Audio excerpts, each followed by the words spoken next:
Alright, so I'm going to be talking about basically a bacterial invasion into our bodies here. And so this is going off of scenario number 1. I'm going to go ahead and read it first. So you're serving a fool in the parking lot of the brand new Harbor Freight when your windmill gets too dank for mortal beings and you cause a rip in space and time. You slip off your cardboard mat onto the asphalt of the parking lot. The outermost layers of your patellar epidermis have been removed, and bacteria pour into the exposed layers of tissue. How does your immune system protect you from infection? Now, so it's basically you skinned your knee in layman's terms, right? And so now you have all this bacteria that's entering in through your first line of defense, which was the skin, because it's been broken. So now that your skin has been broken, and you have like these bacteria is just kind of breaching your body, you're not completely defenseless.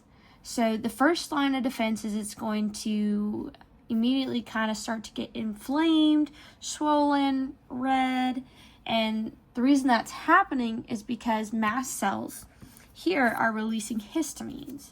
And so when all this bacteria starts flowing in right through the epidermis because you skinned your knee, mast cells are like, whoa, whoa, whoa.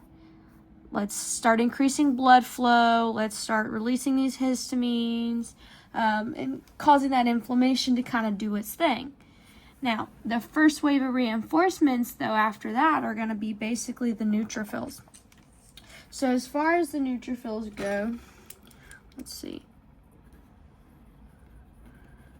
They're going to come in and they're going to start trying to basically engulf the bacteria and get rid of them.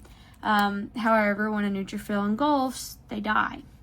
So that's where our macrophages kind of come into place, which are much larger phagocytic cells, and they're already living in the tissue, but they're just now deciding to join in on this assault and engulfing this bacteria and getting rid of it.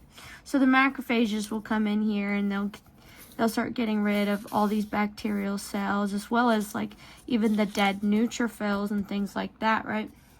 They're doing their thing. And then moving on, as if the natural innate immune system wasn't enough, our adaptive immune response at this point kicks in. Let me move this real quick. Our adaptive immune response then it becomes activated. So basically, dendritic cells present the bacterial antigen to the specific helper T cells in the lymph node. And so once activated, those T cell recruits B cells, and then they both kind of supercharge in a way and mass produce antibodies.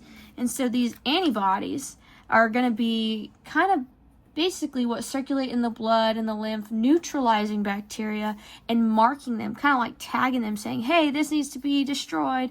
Hey, this needs to be destroyed. It's not supposed to be in here. So that's what our antibodies are doing.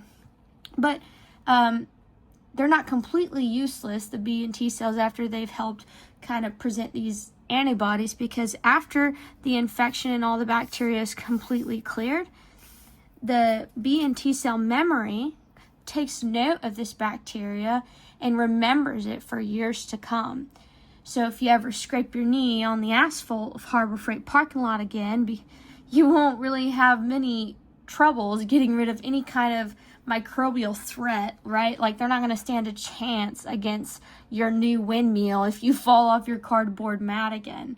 So that's basically the essence of fighting off bacteria. Now we also have things like antibiotics and things like that, but your natural innate immunity and your adaptive immunity can usually take care of these more simple breaks in your skin where you're exposed to all these different foreign bodies, such as these microbial little threats from breakdancing in the parking lot. But that's basically the essence of how that would look if you were exposed.